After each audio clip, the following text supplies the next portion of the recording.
Bonjour à tous, c'est Majinfax, et c'est un plaisir de vous retrouver dans cette nouvelle vidéo qui fait suite à ma dernière analyse sur le combat final contre le Buu original. Le sujet d'aujourd'hui est consacré à l'introduction de Oob au sein de l'œuvre, ce qui nous permettra d'identifier les éléments clés déterminant la source de son pouvoir. Allons à l'essentiel. Nous voici 10 ans après la défaite de la partie maléfique de Majin Buu. Bulma et Vegeta sont venus rendre visite à Sangoku s'entraînant avec Goten. Goku informe Vegeta qu'il compte participer au 28e tournoi du Tekkenchi Budokai. Intrigué par cet intérêt soudain pour l'événement, Vegeta lui demande pourquoi il souhaite s'inscrire à un tournoi où la majorité des participants n'a pas du tout le niveau requis pour l'affronter.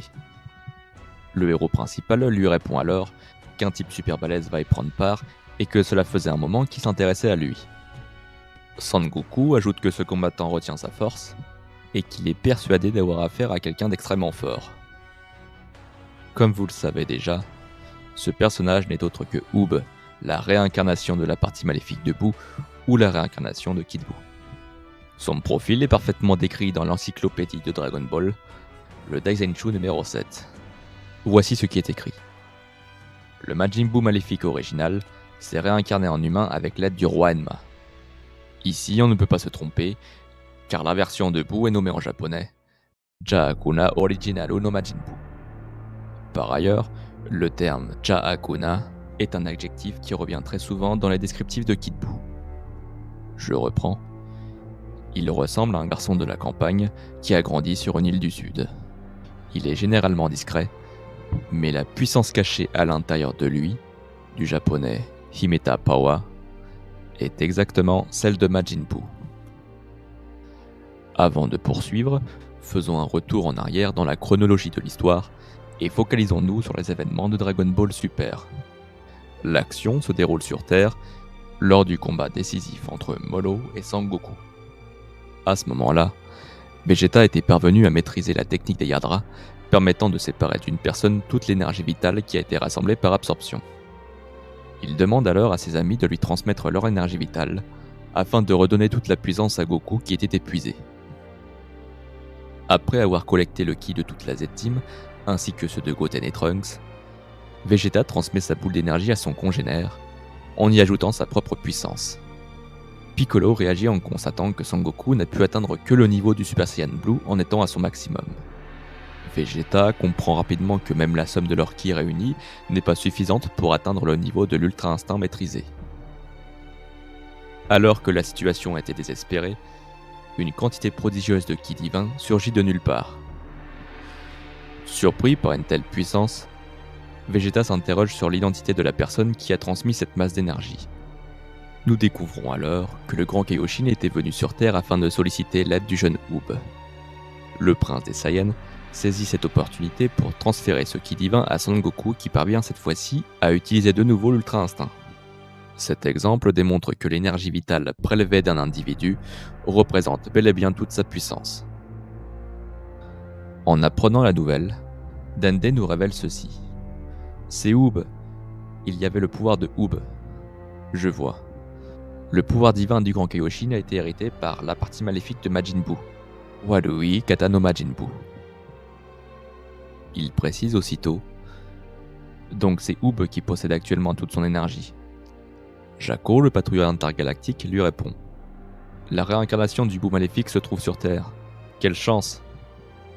Pour être certain de bien comprendre quelle version de Buu représente la partie maléfique de Majin Buu, revenons quelque temps en arrière, lorsque Merus, le jeune frère de Whis, dévoilait une information cruciale à Goku et Vegeta, dès lors que le grand Kaioshin combattait Molo dans le vide spatial. Merus avait déduit que la majorité du pouvoir divin du grand Kaioshin lui avait été volée lorsque Buu s'était scindé en deux par le passé. Il explique ceci.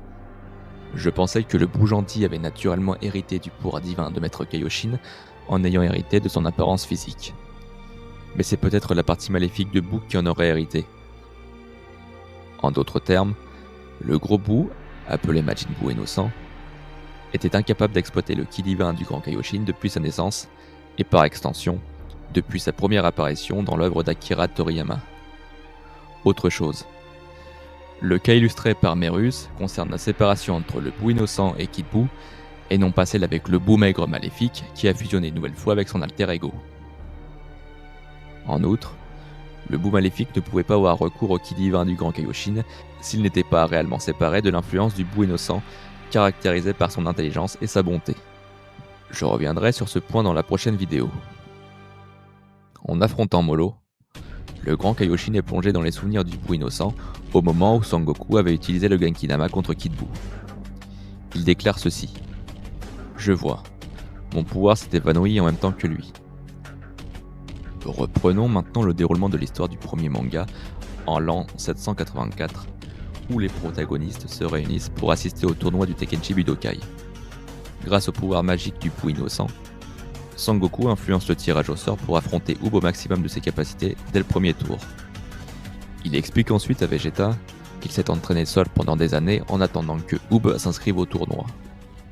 Goku lui précise: « Il y a 10 ans, quand est mort Majin Buu, l'incarnation du mal en personne, j'ai fait un vœu. J'ai prié pour qu'il se réincarne en quelqu'un de bien pour qu'un jour, on puisse se battre en duel tous les deux. Le bon vieux roi Enma m'a entendu et il a exaucé mon souhait. » Lors d'une interview réalisée pour le magazine Saikyo Jump, paru en juin 2014, Akira Toriyama déclare: « Soit dit en passant, puisque le Buu mauvais était purement maléfique, il a été facilement purifié dans l'au-delà et a pu se réincarner en Oob immédiatement. » Cette information corrobore avec l'extrait du Daizenshuu numéro 2, voici ce qu'il indique. Il continue toujours de chercher le plus fort. Goku attendait la réincarnation de Buu plus que quiconque. Dans la suite du manga, le duel entre Oob et Goku débute, mais le jeune garçon est nerveux sur le ring.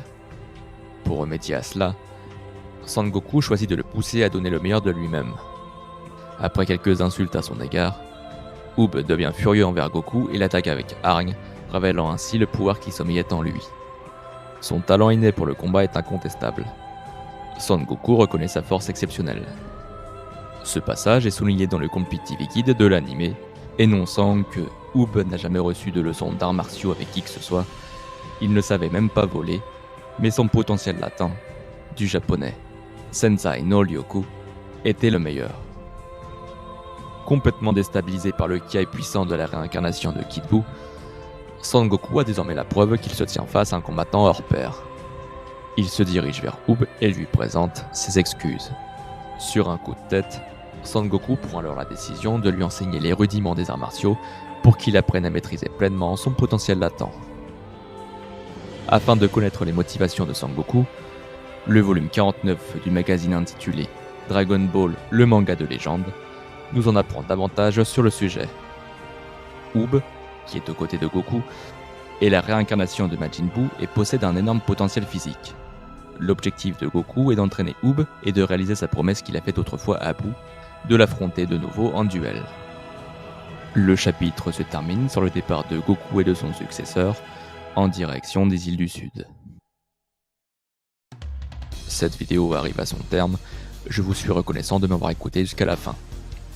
N'hésitez pas à laisser un commentaire pour donner votre avis, et si vous avez appris quelque chose qui vous semble important, je vous encourage à partager cette vidéo.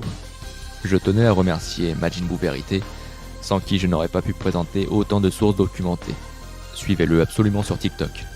Bien entendu, merci à Edge pour son soutien inestimable, ses messages à mon égard sont incroyables.